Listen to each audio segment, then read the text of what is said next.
sure can pick 'em. But how long are we going to have to wait for George? He just said to wait until he came. Well, I'm starved. Who isn't? He said lunch, not a midnight snack. Anyway, why should it take so long to accept a job? You just walk in, say, yes, sir, I'll take it. What job is George going to take, then? I don't know. You mean he didn't tell you? Uh-uh. I don't get the big mystery. Maybe he's got something sensational, wants to surprise us. Could be. You know, that character could have his choice of almost any job in town. I introduced him to Mr. Harrison at the bank. Mr. Harrison liked him. I can understand. You can understand what? Hi. She can understand you kept us gnawing at the bit for half an hour. I'm sorry. I got to talking and... Well? Well, let's order first, huh? Order? Look. You called us together like the last page of a paper-bound murder mystery, so now give. George, please. Okay. Okay, I'm going to work for Mr. Sloan. In a gas station? No, it's not a gas station. It's a service station. Well, I guess if this is what you want, there must be something to it. Well, there is, Beth. Well, there's plenty to it. At least for me. I don't get it. You made such a big thing looking around for a job. You took such a long time making up your mind. Well, I wanted to be sure. How do you know until you try? Well, look, Dick, you choose a bank, okay? Maybe you'll try it and you'll find out it's right for you. Well, I didn't know, and I didn't want to spend 10 years finding out I might be wrong. I wanted to find out now, and, well, look, here's what I did. Well, you see, I'm like most guys. I'm wondering all the time where I'm going, you know? Well, I got to thinking, and I suddenly figured that the first thing I should do is find out about myself. So I made up a kind of checklist. I knew what I liked. I liked people, cars, and variety.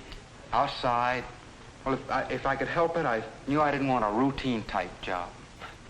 I don't know, when I began to think about it more, I felt I wanted a job where I could stand on my own 2 feet. I never knew what I wanted before, and I'd never even thought about what I had to bring to a job, what I had to offer. You know, school, training, experience, brains and personality, physical ability, things like that. Well, I started wondering what kind of a job I'd be a success at, and well, what kind of things I would need from a job to be satisfied. Well, look, I made up a kind of list. Independence, initiative, variety. Independence? It sounds like the 4th of July. Oh, stop. George must have had some reason for writing it. Didn't you, George? Well, sure. Well, first I wanted a job to give me some chance to think for myself. And I didn't want it to follow too many routines. Well, I wanted the challenge that came when you had to work things out on the spot. Okay, Professor. Next chapter. Type of work. Outside with people. Well, I like people. I like meeting them. Besides, I wanted to work outside, too. I realized I like to get some physical kick out of the work I do. Well, I feel better that way. I'm more my own guy. I wrote down income next because, well, I think it's important for a guy to have some idea of where the job will start and just how far it's going. Last, well, I wanted a job to be steady. A job I could grow with. A job that would let me learn so that maybe someday I could have my own business. You like it outside. I'm more the indoors type. Well, I think it's important for a guy to have some idea, if he can get a raise within a reasonable length of time. Well, just how far he can go in the business. Springboard to my own business. What about that? Oh, don't you want your own business? Yeah. No. I don't know yet. I guess everybody's different. Thank goodness. Yeah, that's what I figured. Well, for me, I had to find something that would satisfy all these things on my checklist. So I looked around at what was available. But first, I decided I'd have to have some way of measuring each job I looked at in terms of me. So I made up a scorecard. I made up a system with a top of 10 points for each section, based strictly on what it meant to me. When I was going to score each section, 3, 5, 8, 9, 10, score each job I saw, depending on how many things it satisfied on my checklist. Then I went out to look over the town. Well, I like it here, George. Bank's a pretty secure place to work, you know. Yes, sir. Well, could you tell me how long you've been here, Mr. Harrison? Well, let's see. Including time out for the Navy, I guess it was about 7 years. Started behind a window, worked my way up. Takes time, George, like everything else. Well, I suppose there's I don't know, a kind of a routine working in a bank. Sure, there is, but you get used to it. Me, I like routine. And you've got to have a carefully planned routine in order to take care of other people's money. They trust you with it. There's a responsibility, George, in working for a bank. When you're out looking for your future, you got to do a lot of listening and a lot of adding up. Well, I figured a bank was too much of a routine thing. So to me, this was worth about 4 points. Bank was inside. I wanted outside. Well, starting salary was as good as any place in town. Could get raises, not too fast, but they were there. Security? Well, sure. But it wouldn't give me much of a springboard to my own business. You could advance, you could get training. And there was a future way out in front of you. But it missed in only one spot for me, so I rated it another 8. Then I went over to the factory, talked to the personnel manager, filled out forms, took a good hard look at what my future might be there. Judgment, sure. Well, I guess so with the new machines you've got to work with. People, well, you got to work with them, get along, but, well, that's not the kick I wanted with people. Well, the factory was certainly no springboard to my own business. I couldn't see my future there too well. So I rated the factory 2, 4, 7, and 3. I talked to a lot of people and a lot of stores, too. It's a chance to think for yourself when you sell. There's a lot of variety. It's a challenge. So I gave it a 10. But the work was inside again. There was no physical satisfaction. You could meet people, sure, and help them solve their problems. A 5. I gave it a 4 here because the salary's not too bad to start, and you could get raises or commissions. Now, the work in a store is steady. It could act as a springboard to my own business, and there's not a bad future there. I scored an 8 with it. So don't tell me. Obviously, the service station scored highest for you. But I don't get it. A service station's a service station. It's just a job, George. No. For me, it's the best job. Oh, come on. All right. How do you think of a service station? It's dirty. You get full of grease and oil. It gets in your hair. Okay. Sure. It's dirty and it's tough. And you work long hours. But it's important.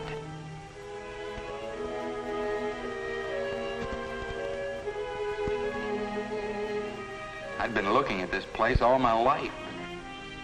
Well, I'd never really seen it before because I'd never looked at it before in terms of myself, of my future. And you know, it's a pretty solid part of everybody's life. That's why it's important. To me, this means there's security in it. It's a business, sure, but it's necessary to the people in town and the community. Come on in, George. Well, now, like I said outside, you take this application form home, and here it is. And you look it over, and then if you want it, you fill it out and bring it back. Sure, Mr. Sloan. Well, what's the matter? You surprised that I run my station like a business? Huh? If I got it nowadays, it would fall flat on my face. I guess so. Sit down, George, sit down. Tell me, what do you know about a service station? Oh, sells gasoline, oil, tires, service cars. Mm-hmm. What do you see when you drive into a station? What do you think the guys do? They clean the windshield and check the oil, pump gas. Mm-hmm. Look at the battery, check the water, and that about does it. Yeah. Yeah. Service and selling with a smile, huh? Sure. Yeah. Well, I guess that's what people see, all right. But, George, did you ever notice a little thing the service station guy does? The way he digs around getting his hands dirty so he can keep this car running? The way he keeps his fingertips all tuned up and his eyes and his ears so he can spot trouble, rough spots. So he can make the most expensive item that people own run better. work better, give them more enjoyment. Did you ever think about that? Oh, I guess those are the things you don't much think about. Yeah, those and a few dozen other things that make the service station business tick. Like bookkeeping and housekeeping, selling. You ever do much selling, George? Well, I worked a couple of summers at Hanson's. Now, I like people. I like talking to them, you know? Sure. Gives you a good feeling. Happens every day, right outside, right there. Tell me, George, did you work long hours at Hanson's, this grocery store? Well, regular hours, I guess. Days, you know, 9 to 5. You mind long hours, George? Not if I like what I'm doing. Mm-hmm. Mind getting your hands dirty? I never thought about it before. Yeah.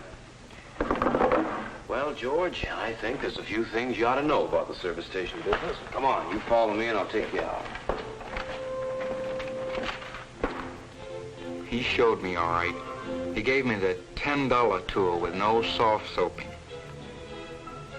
Well, the job's not easy, and you get dirty, but, well, as Sloan pointed out, it's, well, you make a car run better, or you fix something that maybe saves somebody's life.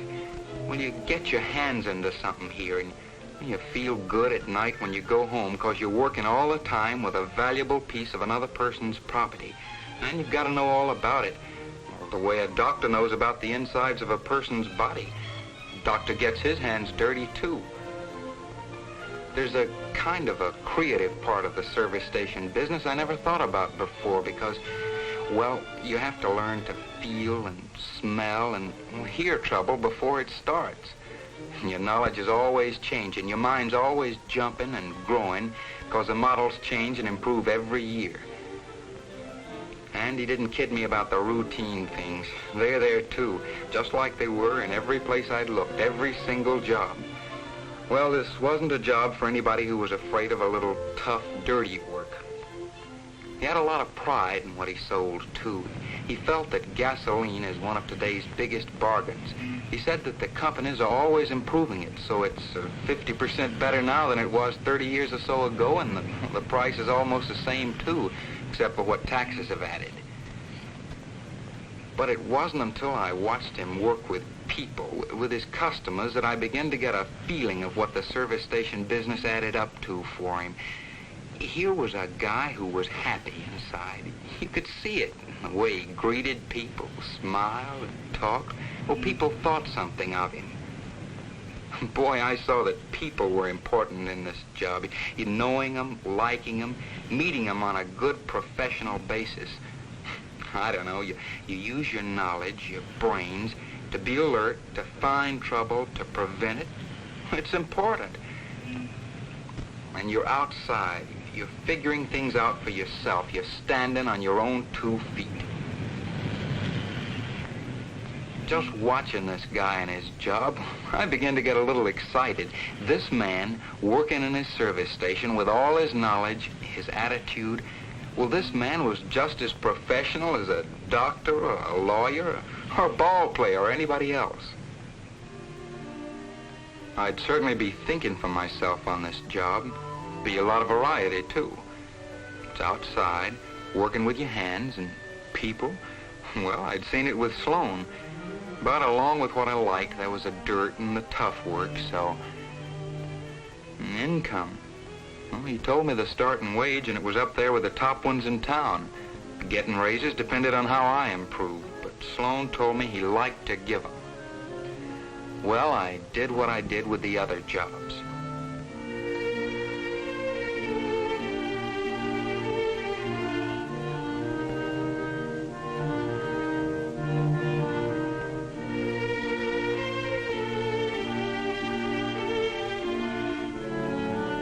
Security?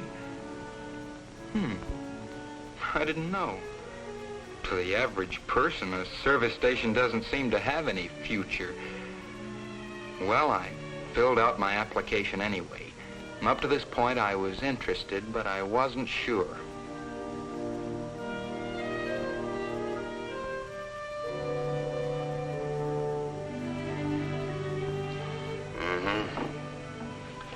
Well, I need somebody, George, but I want to look this over a little more carefully, and then I suppose you want to think about it some more, too. Yes, I would. Always looking for good men at service station, George. Men who are going to be steady, solid.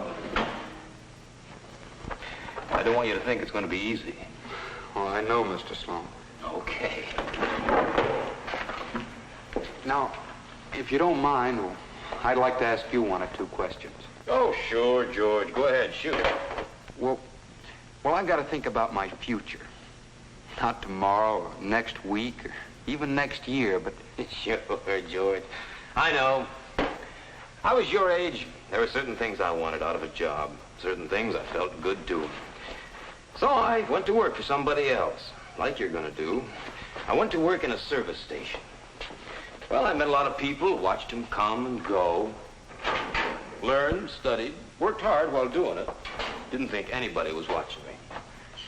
Well, sir, one day, a couple of years later, a man named Mr. Juergens, a man from the oil company who supplied our products, came to see me. And he said, Bob, we're going to open up a new station. How would you like to take it over? Well, sir, I thought he was kidding, you know. I mean, where would I get enough money to buy my own station? I suppose you could borrow it from a bank, couldn't you? Well, I needed a little more than I had then, or what I could have borrowed. But the oil company backed me up, and here I've been ever since. Got a nice house, home, family. Of course, there were a lot of things I didn't know when I was working as an attendant. A lot of things that I had to learn to know how to run my own business. I had to learn about taxes and credit. They were whole new things to me. I had to learn how to get people to come into my station, how to merchandise. And then, as a businessman, I found that I had certain responsibilities to the community. I had to be a good business citizen. So I had to learn about public relations. And then I had to set up my books, organize my business in a professional way. Hey, where did you learn all that? A lot depends on yourself, of course. But the oil company backs you up there, too. They give courses. They teach you business management, how to be a good supervisor. You kind of learn while you work. You grow with the job and with the people in the business community and the clubs you join. Well, that makes sense to me, but doesn't... Oh, sure, George. What I'm talking about applies to any business. But the important thing is that here, right here, I'm doing all these things myself, for myself. And I got to know them all myself, too, not just a part of it. You ask about a future. Well, I don't know about you, but I got one. A lot of other people get it with a service station, too. You grow with it. You grow into it. You grow as big as you want to get and as fast as you want to go. Well, there it was. When I added up all the scores, the service station came out on top. And for me, it was the greatest. It satisfied practically everything I wanted from a job. Sure, for you, fine, great. For me, But don't worry, in 20 years, I'll have my chauffeur bring all my cars to you. Let you take care of all of them. For some reason, I feel real proud, and I haven't done anything. Hey, since your boyfriend's going to be so successful, what say he buys lunch for all? Oh, sure. Oh, no, I'll treat. Now, wait a minute, Beth. No, I'll buy lunch. I want to. George has got to start saving for his own service station. Don't you?